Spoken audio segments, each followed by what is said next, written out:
नमस्कार मित्रांनो, स्वागत आहे तुमचं आजच्या नवीन व्हिडिओमध्ये.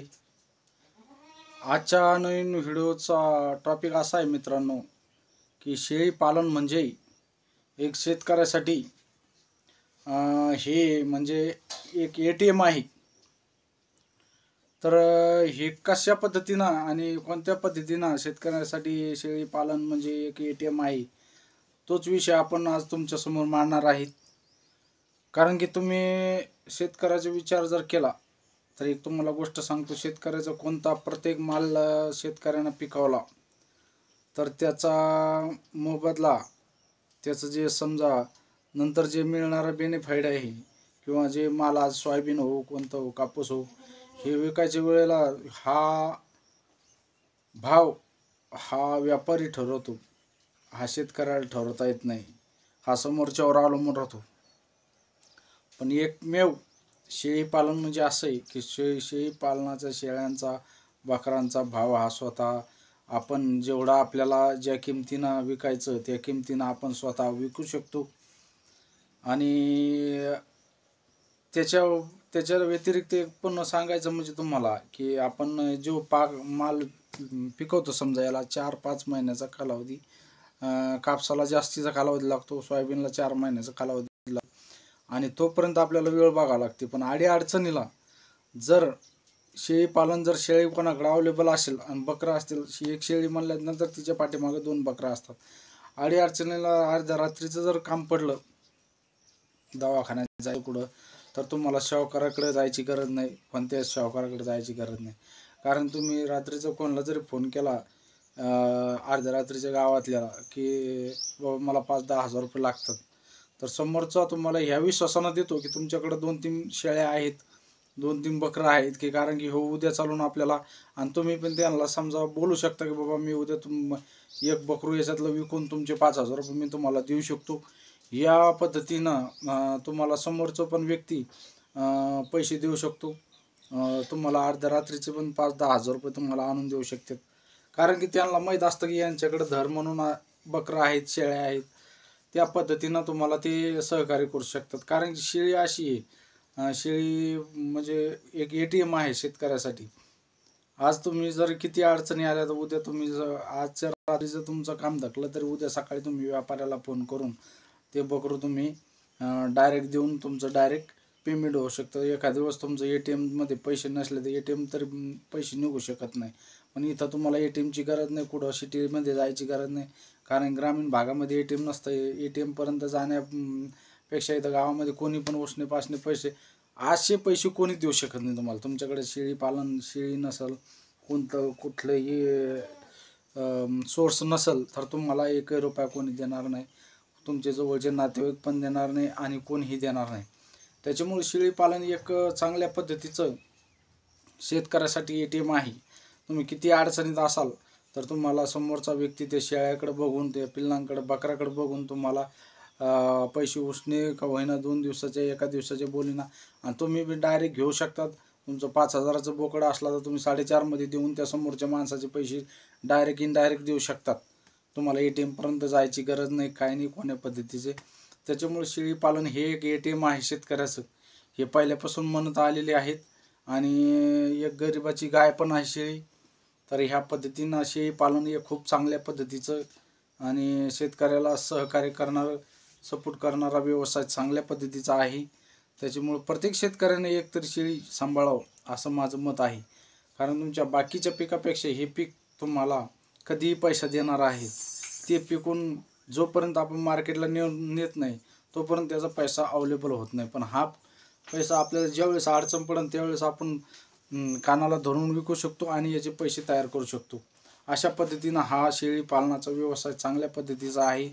जास्तीत जास्त शेतकऱ्यांना याचा उपयोग केला पाहिजे. कारण की आता कसं आहे, मालाचा विचार करत जर चाललं तुम्ही तर तुमच्या पण लक्षात आलं असेल, सोयाबीनच्या पेक्षा ह्या मालापेक्षा सोयाबीन कपाशीपेक्षा शेळी पालन खूप फायद्याचं आहे मित्रांनो.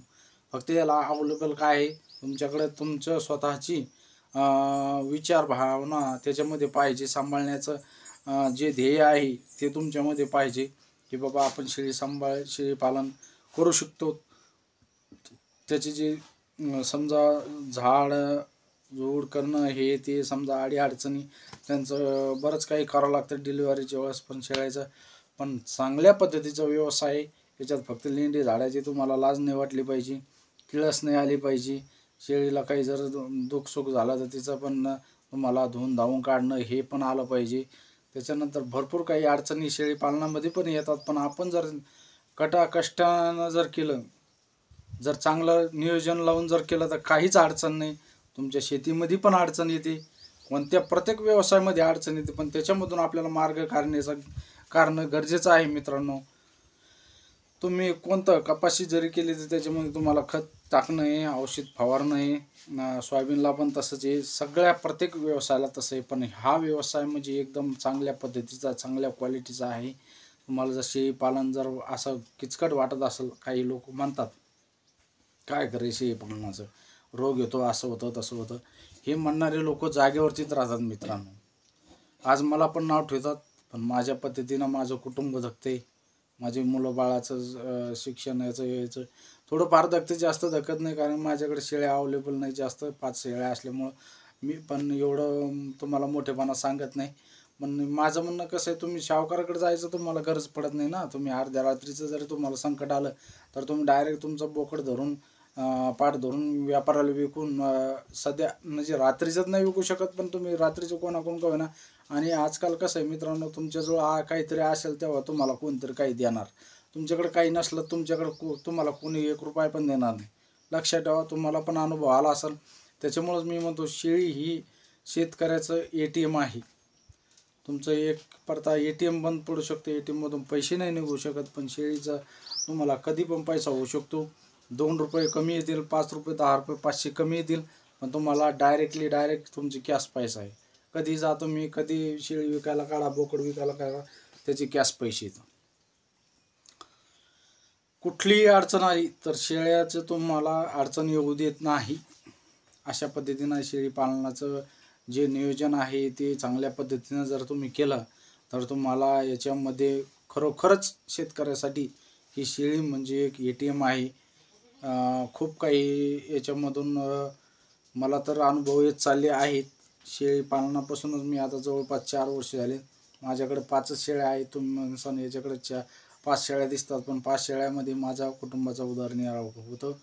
कारण मी बाहेरचं पण थोडंफार काम करतोय आणि शेतीचं पण बघतो. मला शेती 1 एकर आहे, पण मी दुसऱ्याची शेती करून असं काही तसं काही रोजाराजीनं करून असं माझं कुटुंब व्यवस्थित चालू आहे. पण पुढं चालून वाटचाल चांगल्या पद्धतीनं अभ्यास झाल्याच्या नंतर आपण शेळीपालन वाढवणार आहोत. पण सध्या आपल्याला सुरुवातीला नेमकं स्टेप बाय स्टेप आपला अभ्यास होत चाललेला आहे. सुरुवातीला तुम्ही एवढी कोणी असो 10च्या वरती शेळ्या घेणं चुकीचं आहे. जोपर्यंत तुम्हाला पुरेपूर अभ्यास होत नाही तोपर्यंत तुम्ही 10 शेळ्याच्या वरती शेळी पालन करू नये. आणि शेळीपालन खरोखरच शेतकऱ्याचं ATM आहे. तुम्हाला कुठलीही अडचण आली तर तुम्हाला एक बकरू कानाला धरून तुम्ही 5-10 हजार रुपयाचा त्याचा सोर्स घेऊ शकता आणि तुमची अडचण भागू शकता. तुम्हाला दवाखान्याची कुठलीही अडचण आली तर तुम्ही त्याच्यामध्ये सावकाराकडे जायची गरज नाही. आता कुठल्याही अडचणीची म्हणजे पहिल्यापासूनच आहेत, ज्यांच्याकडे शेळी आहे त्यांना कधीच अडचण पडत नाही आणि तो व्यक्ती कधीच सावकाराकडे जात नाही. 1 रुपया पण मागायची गरज नाही पडत त्याला सावकाराकडे. 5 रुपये 3 रुपये शेकडानं वापरल्यापेक्षा हे शेळी जर तुम्ही सांभाळली, एक शेळी जर सांभाळली तर तुमचं ते तुम्हाला सावकाराकडे जाऊ देणार नाही. एवढी शेळीमध्ये ताकद आहे मित्रांनो. शेळी हे खरोखर शेतकऱ्याचे ATM आहे. त्याच्यामुळे तुम्ही शेळी एक का होईना जरूर पाळा आणि तुमचे संकट टाळा. जय जवान जय किसान. मित्रांनो, व्हिडिओ आवडल्यास व्हिडिओला लाईक करा आणि चॅनलला सबस्क्राईब केलं नसेल, नवीन असाल तर चॅनल जरूर सबस्क्राईब करा. भेटू अशा नवनवीन व्हिडिओमध्ये.